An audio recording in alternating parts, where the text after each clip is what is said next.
Assalamualaikum warahmatullahi wabarakatuh. Perkenalkan, nama saya Novita Anwar. Di sini saya akan menyampaikan tugas 3 pada sesi 7 tentang rancangan intervensi pada kasus kekerasan pada anak dan penanganannya.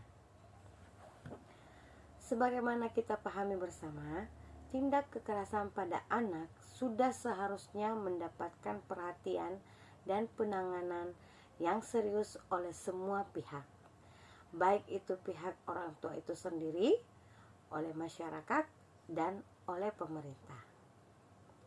Kekerasan pada anak adalah suatu tindakan penganiayaan atau perlakuan salah pada anak dalam bentuk menyakiti fisik, emosional, seksual, melalaikan pengasuhan, dan mengeksploitasi untuk kepentingan komersial yang secara nyata ataupun tidak dapat membahayakan kesehatan, kelangsungan hidup, dan martabat anak.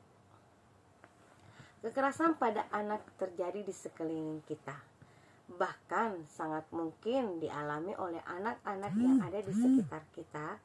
Kekerasan dapat terjadi dimanapun dan dilakukan oleh siapapun.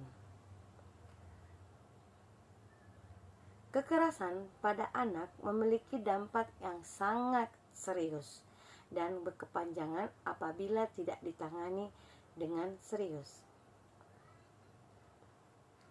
Di sini saya akan menyampaikan jenis-jenis kekerasan yang bisa terjadi pada anak, yaitu 1. Kekerasan fisik, di mana kekerasan fisik ini dilakukan dengan kontak fisik yang mengakibatkan rasa sakit atau jatuh sakit dan atau luka berat.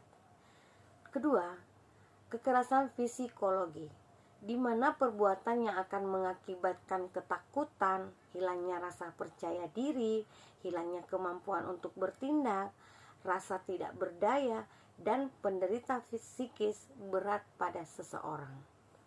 Ketiga, kekerasan seksual, di mana kekerasan ini dilakukan dengan merendahkan, menghina, melecehkan, atau menyerang objek seperti tubuh dan fungsi reproduksi seseorang.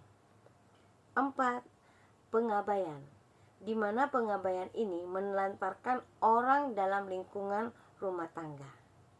Nah, selain itu, adapun faktor resiko yang terjadi pada kekerasan anak, yaitu berupa faktor pribadi dan faktor sosial, di mana faktor pribadi ini meliputi seperti kelainan jiwa, psikopat, stres, ataupun depresi.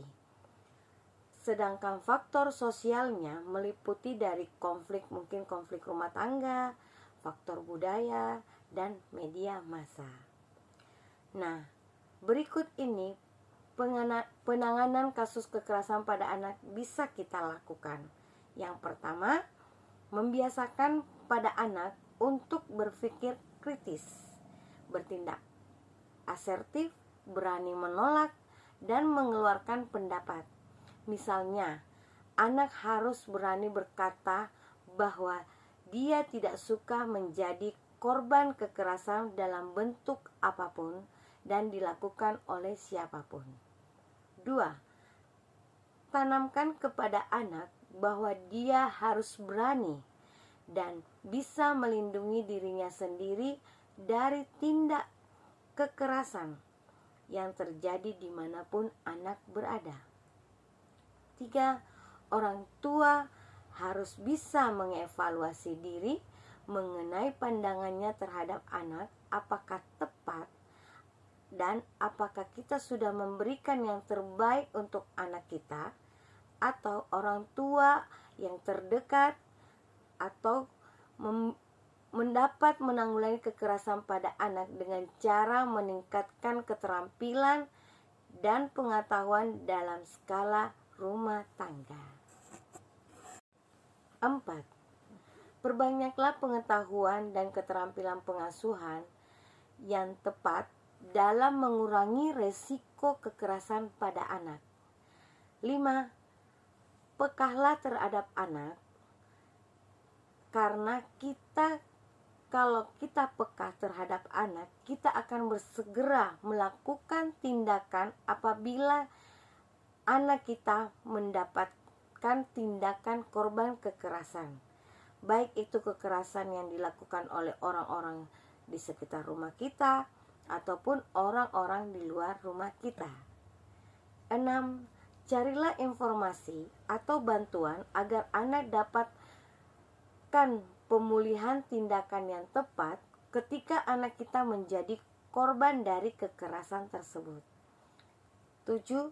Segeralah menghubungi layanan bagi anak, misalnya layanan pengaduan ketika anak kita terindikasi kuat mengalami tindak kekerasan untuk mendapatkan bantuan dan penanganan serius. Mari bersama-sama bersinergi menanggulangi dan mencegah terjadinya tindak kekerasan pada anak. Terima kasih. Assalamualaikum warahmatullahi wabarakatuh.